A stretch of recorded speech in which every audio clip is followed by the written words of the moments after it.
adalah 5 adab bagi orang yang sakit. Ya, kalau kita sakit maka kita praktekkan 5 adab ini. Nah, kita kembali pertama sabar dan tabah. Ya, supaya apa? Ketika kita sakit, kalau kita sabar dan tabah maka kita akan mendapatkan pahala yang besar di sisi Allah Subhanahu wa taala. Kata Ali bin Abi Thalib, kalau kamu mendapat musibah maka bersabarlah supaya dapat pahala. Tapi kalau tidak bersabar maka dapat musibahnya 2 kali. Maksudnya apa? Musibah itu sendiri, dan yang kedua musibah apa? Kehilangan pahala, malah dapat dosa. Tuh, orang kalau kena musibah, sakit dan lain sebagainya, tidak sabar, tidak tabah, maka dia kehilangan pahala, malah dapat dosa. Waliyadzubillah. Dan kata Nabi, ya, orang kalau diuji dengan suatu musibah, boleh jadi itu tanda apa? Cintanya Allah Subhanahu wa taala kepada dirinya. Kata Nabi, kalau dia ridho, ya, dengan sabar dan menerima, maka Allah akan ridho kepadanya. Tapi kalau dia marah-marah, siapa yang kalau sakit marah-marah? Ya Allah, kenapa ini? Aku sakit gigi, aku sariawan, aku pusing. Kenapa enggak orang lain aja? Ada yang pernah kayak gitu? Enggak. Ya. Atau kita lagi naik sepeda, atau lagi lari-lari tiba-tiba jatuh, atau lagi main bola tiba-tiba muka kita kegebok bola. Ya Allah, kenapa enggak teman aku aja yang kegebok bola? Kenapa enggak teman aku aja yang cedera? Ada yang kayak gitu? Nah, tidak boleh, tapi kita sabar. Aduh, qadarullah masyafa'al, ini takdir Allah, aku kena musibah. Seperti itu, ya. Supaya kita bisa sabar dan tabah. Kemudian yang kedua, boleh mengadu tapi tidak ke semua orang. Nah, tentu paling pertama kalau kita pengen mengeluh dan mengadunya kepada siapa? Allah Subhanahu wa taala. Seperti Nabi siapa yang pernah kehilangan anak bertahun-tahun? Nabi siapa? Oke, pintar. Nabi Yakub alaihissalam. Musibahnya berat sekali, kehilangan anak. Nabi Yusuf hilang bertahun-tahun. Tapi Nabi Yakub mengadunya hanya kepada siapa? Allah. Innama asyku basti wa huzni ilallah. Aku mengadukan kesedihanku, kegundahanku hanya kepada siapa? Allah Subhanahu wa taala. Nah, kemudian boleh tidak mengadu kepada orang tua kalau kita lagi sakit? Boleh, jangan diem-diem saja. Lagi sakit malah diem nyumput di kamar, tiba-tiba mati.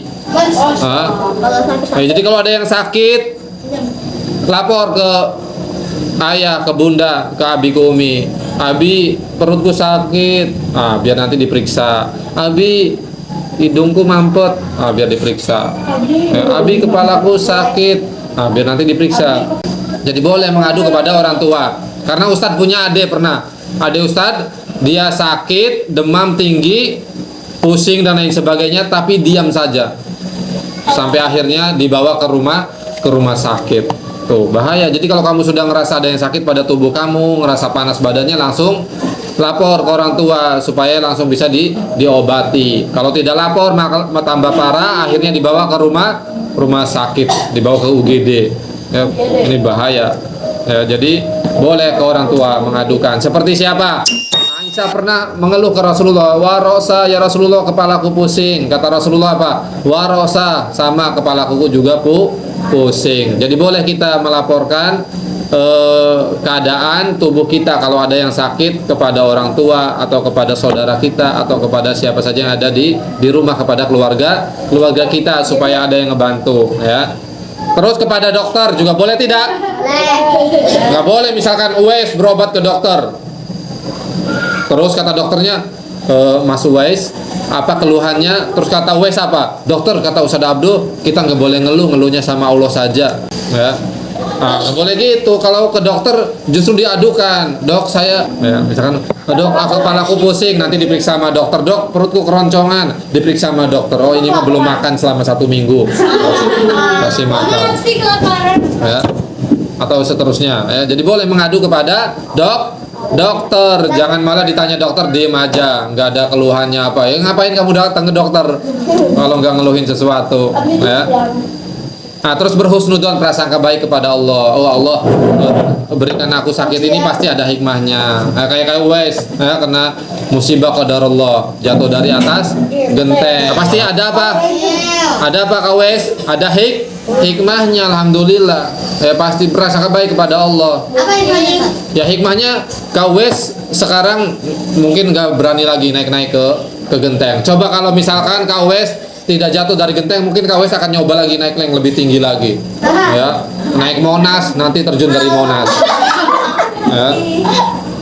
Nah, alhamdulillah ada hikmahnya. Jadi Kak Wes akhirnya tahu ya aturan di rumah harus dipatuhi. Ya, kedisiplinan di rumah harus dipatuhi. Jadi nurut sama orang tua. Perhatikan. Terus yang keempat, banyak istighfar dan bertaubat. Jangan ini mah lagi sakit malah tambah maksiatnya.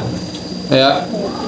Misalkan ada orang dia doyannya mabok-mabokan, minum-minuman yang haram. Dikasih sakit sama Allah, bukannya istighfar dan taubat, malah apa? Tambah minum-minuman lagi. Mana minumanku? Glegek.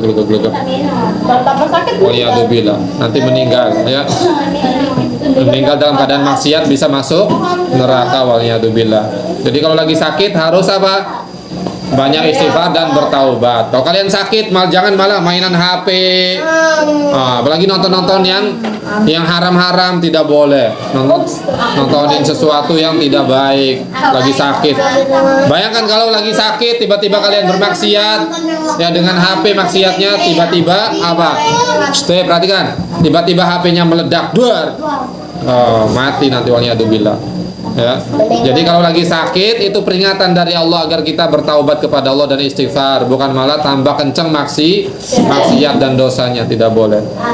Terus nomor 5 tuh, kalau ada bagian tubuh yang sakit pegang bismillah, kemudian baca a'udzubillah wa qudratihi min syarri ma ajidu wa hadir. Siapa yang pernah mengamalkan ini? Belum. Nanti diamalkan. Ya, kalau ada yang sakit bagian tangan atau apa, ya kalian main bola jatuh, ngerasa sakit, ya ada yang cedera, coba dipegang bismillah, a'udzubillah wa qudratihi min syarri ma ajidu wa hadir. Aku berlindung kepada Allah dan dengan kekuasaannya dari sesuatu yang aku khawatirkan, yang aku takuti, ya, dari keburukan yang aku takuti. Oke, barakallahu fikum jami'an.